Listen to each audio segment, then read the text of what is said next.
Les points d'entrée peuvent être divers. Il y a évidemment, quand on parle du comment, on parle des moyens, des ressources. Et très souvent d'ailleurs, on parle des moyens concrets, ce qu'on peut toucher, ce qu'on appelle le hard. C'est-à-dire des techniques, des procédures, de l'organisation, tout ce qu'on peut toucher, etc. Ce qui est effectivement très important, des moyens. En réalité, dans le comment, et là je refais la boucle avec ce que j'ai dit tout à l'heure au niveau de Churchill, le premier comment, c'est les valeurs. C'est plus qu'un comment d'ailleurs, parce que c'est plus qu'un moyen. Une valeur, c'est un moyen et c'est une fin en soi, c'est une finalité, d'où l'ambiguïté d'ailleurs. On la retrouve au niveau du comment, mais elle est aussi bien en amont au niveau des valeurs. Et les valeurs, c'est notre premier moyen, c'est notre première ressource, c'est notre première arme, si vous voulez, dans la transformation d'entreprise. Quand je dis valeurs, je vais en citer quelques-unes. La première valeur qui me vient à l'esprit, et ce n'est pas hasard que j'ai cité tout à l'heure ce que disait Churchill, la première valeur, c'est le courage. Pas de courage, on n'a rien. Pas de courage, on choisit la honte, le déshonneur, et on aura la guerre en même temps. Donc la première valeur, c'est le courage, c'est de rester debout. Rester debout dans l'adversité. Rester debout dans la difficulté. Rester debout quand tout va mal ou tout ne va pas comme on aurait aimé que ça aille. Parce qu'on le verra tout à l'heure aussi, on en reparlera. Transformation, c'est aussi l'incertitude. On n'est pas sur un truc presse-bouton, on appuie et puis on y arrive. Donc, première valeur, le courage. Courage d'être soi-même, courage de rester debout. La deuxième qui a rapport avec le courage, c'est évidemment un discours de vérité. Quand je dis que l'Allemagne est là et que le Maroc est là, ben c'est la vérité. Voilà. Ça ne plaira pas à certains, mais c'est la vérité. Comme disait Lénine, les faits sont têtus. Les faits sont têtus. La Terre tourne autour du Soleil. Si certains n'en sont pas encore convaincus, ben c'est la vérité. Et la vérité, elle est ce qu'elle est. Donc le langage de vérité, c'est important. Le langage de vérité est très important. Il est lié au courage. Là aussi, je prends un exemple de ce qu'on vit, de ce qu'on a vécu au niveau de Maghreb Steel. Il y a 3 semaines, un mois, parce que c'est ça aussi la transformation d'entreprise, c'est aussi tout ce qui est surprise, tout ce qui est surprise, tout ce à quoi on ne s'attend pas. Il y a 3 semaines, un mois, on a eu une grève. Une grève sauvage, une grève dans une entreprise en restructuration. Vous imaginez ? Ah ben j'avais jamais encore vu ça. Bon, j'ai vu une grève dans une entreprise en restructuration. Une grève en plein mois d'août, en plus, quand il n'y a personne. Quand tout le monde est parti, quand il n'y a pas de médias pour relayer la grève, on a une grève au mois d'août. Une grève irrationnelle, avec des demandes du genre augmentation générale pour tout le monde, etc. Alors que la boîte est en train de se battre pour survivre d'abord et rester en vie. Donc là, les valeurs qu'on a mises en place, les valeurs qu'on a incarnées, les valeurs qu'on a montrées, moi bien sûr le premier, mais aussi toute l'équipe qui est là, etc., c'est 1, on reste debout. 2, on ne peut pas satisfaire des demandes qui sont irrationnelles, c'est le langage de vérité. Comme on dit en arabe, hadi kaina hadi ma kainash. Aujourd'hui, l'entreprise telle qu'elle est, on ne peut pas faire des augmentations, c'est complètement délirant. Sauf faire des augmentations à crédit, emprunter à la banque pour payer des... Vous voyez un petit peu le Zamal... Donc ça c'est pas possible. Donc le courage, c'est de dire aux gens, ben voilà, ça c'est pas possible. Demain, peut-être après-demain, quand la situation sera améliorée, ça on peut voir. Mais aujourd'hui, c'est pas possible. Ça c'est le langage de vérité. Hadi kaina hadi ma kainash. C'est lié au courage aussi. Courage, ça veut dire je ne suis pas là pour acheter la paix sociale. D'autres le font, sans doute. D'autres entreprises où les grèves durent 1 jour, 2 jours, et puis elles se règlent d'une manière ou d'une autre. Ce n'est pas ma valeur, ce n'est pas mes valeurs, et ce n'est pas les valeurs de l'équipe avec qui j'ai aujourd'hui l'honneur de travailler. Nos valeurs, c'est de dire, il y a des choses qui sont possibles, il y a des choses qui ne sont pas possibles. Il y a des choses qui ne sont pas négociables même. Courage, langage de vérité, qui a rapport au réel. Solidarité aussi, c'est important la solidarité. C'est très important. La solidarité, ça veut dire, il n'y a pas simplement moi ou vous, ou chacune des personnes dans l'entreprise. On est dans le même bateau. Si je me casse la gueule, eh ben, cette entreprise se casse la gueule et l'équipe se casse la gueule avec moi. Et les 1500 personnes aussi partent avec moi. On est solidaires. Et la solidarité dans l'équipe, elle est fondamentale. Personne ne peut penser sauver sa peau aux dépens des autres. Personne. Et la solidarité, c'est une valeur essentielle de la transformation d'entreprise. On ne peut pas jouer un jeu personnel. Ou alors on se condamne et on condamne aussi les autres. Enfin, last but not least, comme on dit, dans les valeurs fondamentales, c'est évidemment l'engagement des dirigeants. L'engagement des dirigeants, ça veut dire, d'abord il faut des dirigeants, très important. S'il n'y en a pas, bon ben adieu l'engagement de gens qui n'existent pas. Il faut des dirigeants, et il faut aussi des dirigeants qui soient engagés. Ben, engagés, ça veut dire quoi? Ben, ça veut dire des gens qui y croient, qui ne sont pas là simplement pour faire carrière, parce que parenthèse, beaucoup d'entreprises, les gens font carrière.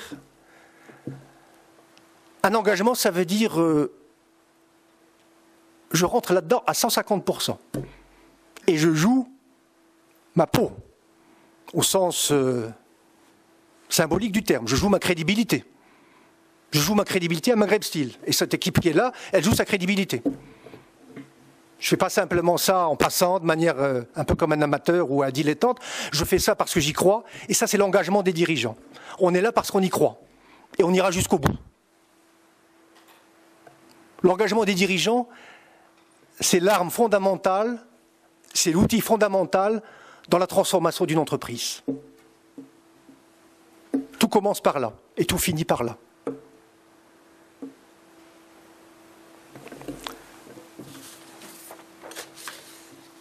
Alors ces valeurs, et d'autres aussi, on ne peut pas toutes les évoquer, on en parlera si vous voulez tout à l'heure, ces valeurs, elles font partie du comment, même si elles ont l'air un petit peu soft comme ça.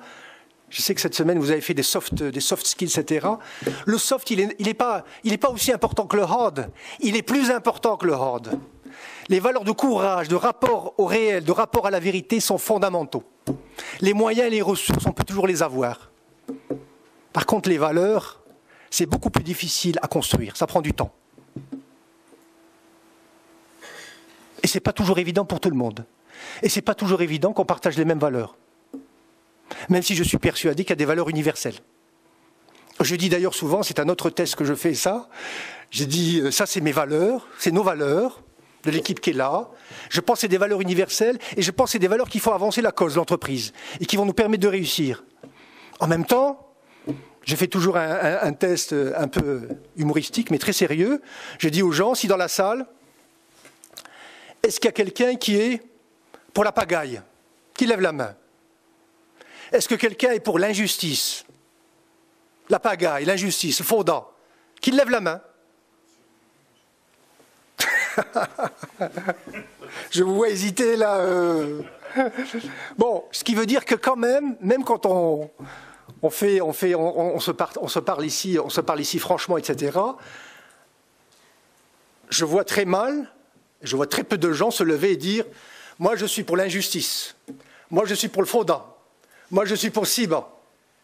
Moi, je suis pour l'hypocrisie. Moi, je suis pour le triple langage. » Ce qui prouve bien que les valeurs dont je parle sont quand même des valeurs relativement universelles.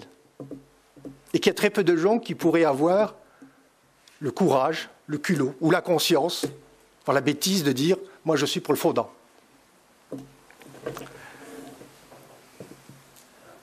Alors, il y a les valeurs qui sont fondamentales, par lesquelles j'ai commencé, sur lesquelles je continue.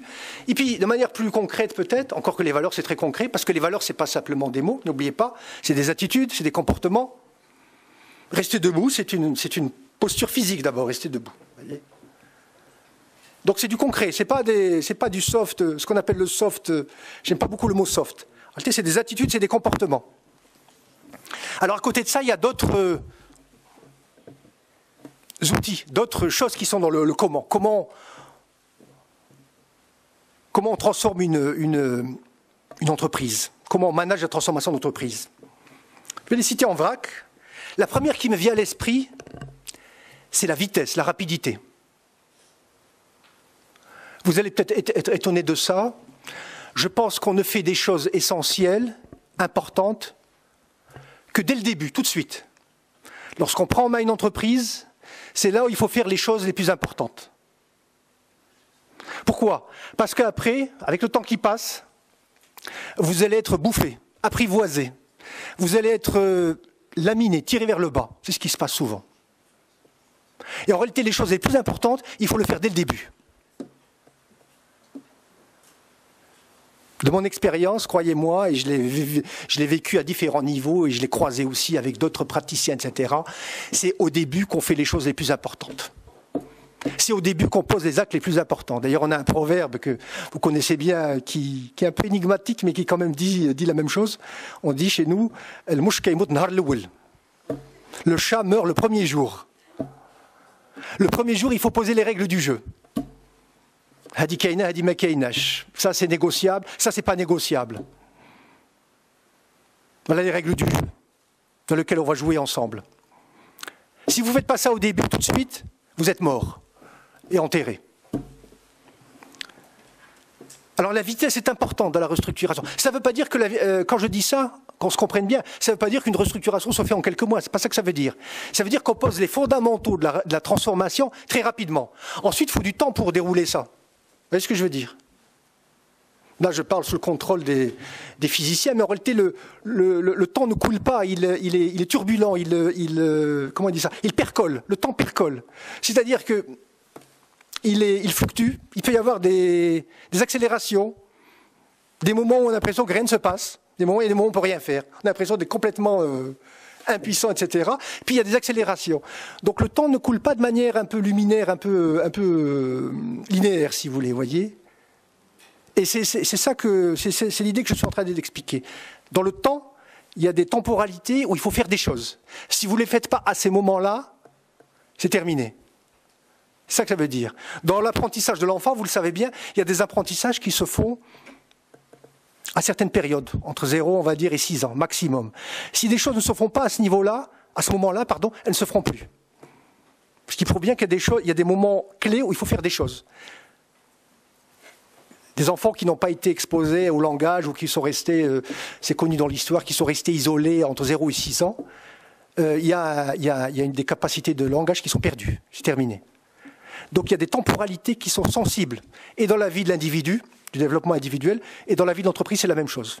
Il y a des moments où il faut être tranchant. La vitesse de transformation, elle est fondamentale.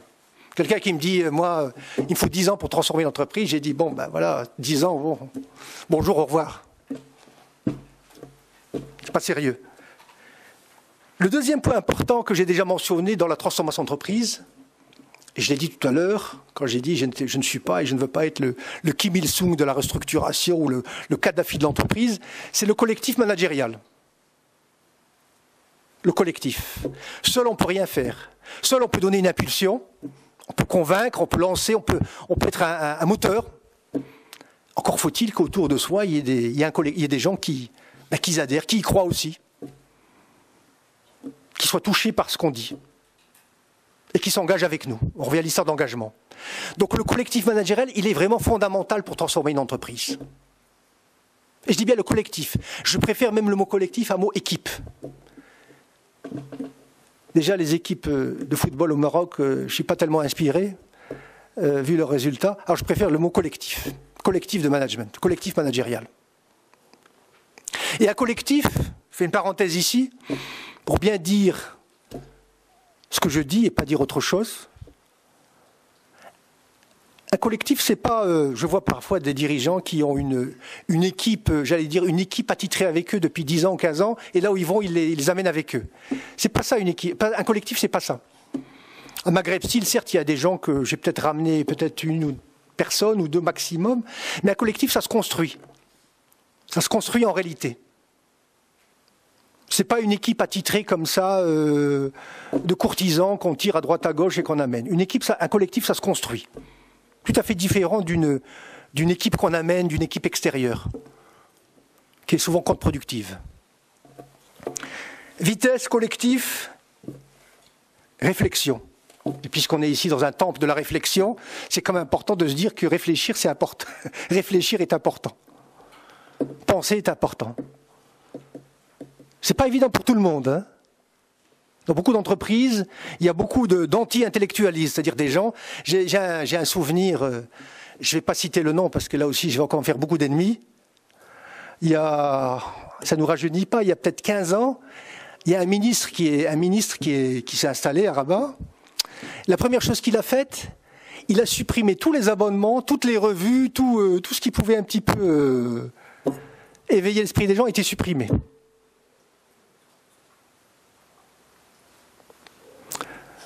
Moi, et vous aussi, puisque vous êtes là, vous pensez que la réflexion est importante. Quand je dis la réflexion, ce n'est pas la réflexion abstraite, etc. Non, c'est la réflexion dans l'action. C'est la réflexion avant l'action, c'est la réflexion dans l'action, et c'est la réflexion après l'action. Parce que par définition, quand on restructure ou qu'on transforme une entreprise, on est des hommes d'action. Mais l'action ne veut pas dire qu'on ne réfléchit pas avant, pendant et après. Donc c'est la réflexion dans l'action. Ça, c'est fondamental. Il y a un mot que j'utilise souvent, que j'emprunte au jargon des militaires, c'est ce qu'on appelle le rétex. Le rétex, c'est le retour d'expérience. Il est vraiment fondamental. Toutes les armées du monde font ça. Même dans des opérations réussies, on se réunit pour faire un débriefing, on fait un retour d'expérience. Qu'est-ce qui n'a pas marché? Ou mieux, qu'est-ce qui a marché? Parce que même ce qui a marché peut induire en erreur parfois. Ce qui a marché peut être un leurre. Une réussite peut être un leurre. Une victoire peut être un leurre. Elle peut être tactique, tout simplement. On peut gagner une bataille et perdre la guerre. Donc réfléchir sur ce qu'on fait, faire un retour d'expérience, on appelle ça plusieurs mots, on peut appliquer plusieurs mots, on fait un débriefing, etc. Ce que j'appelle moi la réflexion dans l'action, c'est fondamental. Tout ça, collectif, réflexo, etc., c'est tout ce qu'on appelle le management. Le management, c'est ça. C'est réfléchir avant, planifier, c'est organiser les ressources, c'est coordonner, c'est ensuite animer, mettre en vie le collectif, l'entreprise, et l'animer, c'est insuffler de l'énergie, et bien sûr, à la fin, c'est évaluer et contrôler ce qui s'est passé ou ce qui ne s'est pas passé. Ça, c'est ce qu'on appelle la boucle managériale. Et une fois la boucle est bouclée, on repart.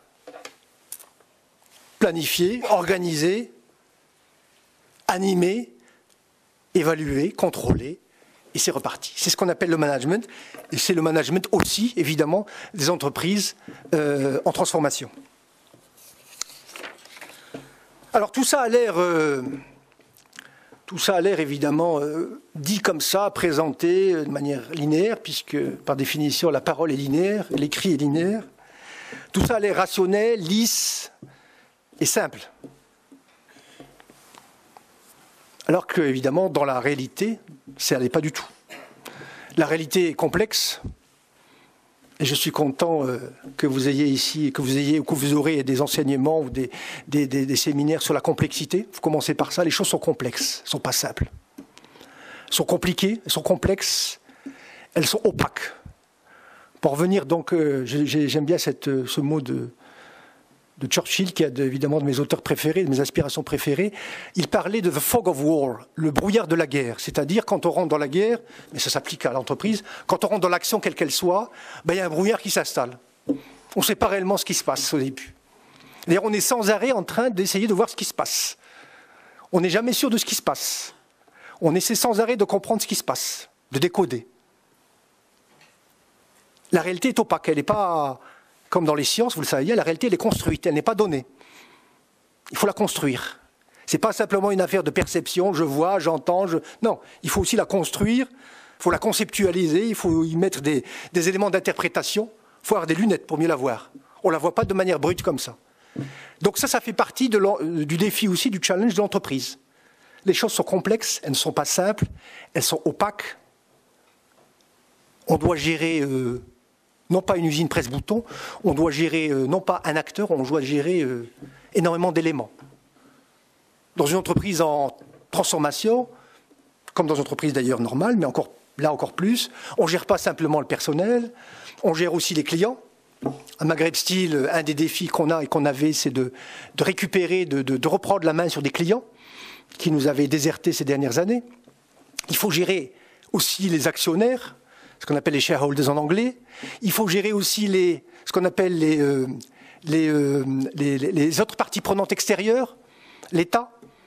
En l'occurrence, Maghreb Steel a dû gérer un protocole d'accord avec l'État, avec les banques. Donc il faut gérer l'État, il faut gérer les banques, il faut gérer un certain nombre de parties prenantes, de parties extérieures, outre les actionnaires, outre le personnel, outre les fournisseurs, parce que les fournisseurs veulent être payés. Et quand on ne les paie pas assez tôt, ils ne sont pas contents. Donc ça, c'est une complexité. Gérer l'entreprise en transformation, c'est ce genre de complexité qu'on a, et ce n'est pas simple. Dernière remarque, si vous permettez, et là je fais la boucle avec vous, ici et maintenant. Je pense que dans toute expérience de transformation, d'ailleurs dans transformation, il y a le mot formation. Dans toute expérience de transformation, il y a une dimension, il y a un fil rouge qui est celui de l'éducation. Et c'est pour ça que je suis ici aujourd'hui, c'est pour ça que ça m'intéresse. Ça m'intéresse d'être ici aujourd'hui avec vous. Je ne viens pas ici, j'aurais dû commencer par ça, je ne viens pas ici en service commandé, ou parce que... Non, je viens ici parce que j'ai un plaisir à être ici, outre le fait que je connaissais Philippe et Rita et un certain nombre de gens qui sont derrière ce projet-là, mais je suis ici parce que je pense, et j'en suis convaincu, que le problème central, pas seulement de Maghreb Steel ou des sociétés en transformation, mais de tout le Maroc et peut-être même de tous les pays, c'est vraiment l'éducation. On a un problème d'éducation dans ce pays, vous le savez bien. Vous le savez d'autant mieux que vous êtes arrivé à sortir de ce problème d'éducation d'une certaine manière. Et je vous en félicite. Mais n'oubliez pas qu'en dessous de vous, autour de vous, il y a un vrai problème d'éducation dans ce pays. Et dans d'autres pays, ce n'est pas très différent. Je pense que le problème d'éducation est devenu aujourd'hui le problème central et vital de beaucoup de sociétés. Et donc, l'intérêt que j'ai aussi à être présent ici avec vous, c'est cette dimension, ce fil rouge d'éducation. Quand on parle de transformation d'entreprise, certes, on peut dire il faut faire du chiffre d'affaires, il faut améliorer les ventes, améliorer le coût de revient, améliorer la qualité, etc., etc. Mais en même temps, à travers tout ça, il faut aussi éduquer. Et du matin au soir, on passe notre temps à éduquer. Alors quand je dis éduquer, c'est éduquer les autres, mais c'est aussi s'éduquer soi-même. On s'éduque mutuellement. Moi, tous les jours, j'apprends. Je suis un apprenant. A learner, comme on dit en anglais. J'apprends tous les jours. Mais on est aussi là pour éduquer les autres. Parce on a des valeurs. J'ai des valeurs. J'ai une expérience. J'ai des convictions même. Et si évidemment j'ai mis la main dans cette société qui s'appelle Maghreb Steel, c'est que j'ai un certain nombre de convictions sur comment cette société peut être transformée et retournée. Parce que les valeurs dont on parlait tout à l'heure, les valeurs de transparence, de courage, de discours, de vérité, ce n'est pas forcément des valeurs que tout le monde partage. Si je prends l'exemple de la grève qu'on a connue, quand je décode cette grève, et qu'est-ce que je vois derrière ? Je vois derrière des valeurs de rapport de force. C'est-à-dire, j'impose ma volonté d'abord, et ensuite on discute. Je vois des valeurs de ruse, tahramiyat, comme on dit chez nous, tahramiyat. C'est-à-dire, je dis une chose, mais je fais autre chose. Double langage, voire même triple langage. Ces valeurs, ce n'est pas les miennes, et ce n'est pas les nôtres. Et c'est des valeurs sous-développées. C'est des valeurs qui font qu'on est là aujourd'hui alors que d'autres sont là. Donc j'ai non seulement le droit, mais le devoir d'éduquer aussi les autres. Et le collectif qui est là a non seulement le droit, mais aussi le devoir d'éduquer les autres dans ces valeurs-là. Parce que ces valeurs-là, ce sont elles qui vont permettre à l'entreprise de s'en sortir, d'évoluer, de se développer. Et de ne pas devenir un autre General Ty dans la banlieue de Znata, dans la banlieue industrielle de Casablanca. Donc ça, c'est une dimension d'éducation. On passe notre temps du matin au soir à éduquer. derrière les problèmes techniques ou tactiques, chaque fois, on se rend compte qu'en réalité, il y a des problèmes de principe, des problèmes de valeur. La discipline, c'est un problème de valeur. Il faut arriver à l'heure. Et puis, il faut travailler ces 8 heures. Vous n'avez pas que des droits, vous avez aussi des devoirs. Vous avez aussi des devoirs. On a des devoirs dans la vie, oui. On n'a pas que des droits. Et puis dans l'entreprise, il y a une organisation. Il y a des rôles, il y a des procédures, il y a une gouvernance. L'entreprise, elle est gouvernée. L'entreprise, c'est pas, encore une fois, un truc fondaoui aussi, ben oui. L'entreprise, c'est une organisation. Donc forcément, il y a des règles. Imaginez que vous prenez la voiture et vous dites, moi, le code de la route n'existe pas. Je fais ce que je veux. Je passe au feu rouge, je roule à gauche, je monte sur le trottoir, ce qui malheureusement se fait pas mal. Eh bien, avec ça, on ne va pas très loin, mais à l'ASF. Donc, l'entreprise a besoin d'être gouvernée aussi. Elle a besoin d'être organisée. Et ça fait partie du travail d'éducation. Parce que tout ça, c'est l'éducation. Et si on en est là aujourd'hui, c'est qu'il y a un défaut d'éducation quelque part. Et l'entreprise, à sa manière, en tout cas dans la transformation, elle prend en main son rôle d'éducation. Voilà, j'ai presque terminé, parce que je voudrais aussi évidemment vous écouter et vous remercier. Le mot de la fin, et là je m'adresse évidemment à vous qui êtes les futurs cadres, les futurs managers, et je dirais même les futurs dirigeants de ce pays, parce que vous êtes les futurs dirigeants de ce pays, il ne faut pas l'oublier. Là où on est, il faut toujours se prendre au sérieux, il faut habiter ce qu'on fait. Il ne faut jamais le faire à moitié ou 3/4. Vous êtes les futurs dirigeants de ce pays, ou des pays d'où vous venez. C'est important de se mettre déjà à la hauteur tout de suite maintenant. Pas de se dire, après on verra bien, dans 3-4 ans, on aura le diplôme, on verra. Non, vous êtes ici, en rentrant ici, vous êtes les futurs dirigeants de votre pays, de vos pays. Ça c'est important de se prendre au sérieux dès le début. C'est l'histoire des choses importantes se font dès le début. Alors là j'ai envie de vous dire, et ce sera le ou les mots de la fin, soyez les Hannibal de votre temps. Plus d'hésitation, plus de tergiversation. Invitez l'épreuve. Accueillez l'incertitude. Ouvrez-vous à la confrontation. Brûlez vos vaisseaux. Engagez-vous. Engagez-vous. Engagez-vous, Ibadallah. Engagez-vous. À 150%. Et prenez-vous au sérieux. Débordez les limites et sortez de vos cases et de vos cages. Et rentrez dans l'impossible. Travaillez au premier degré, c'est important. L'intelligence est le premier degré. Travaillez au premier degré et faites-en un enjeu de vie ou de mort. Et comme dit le poète Char, pensez en stratège et agissez en primitif. Merci.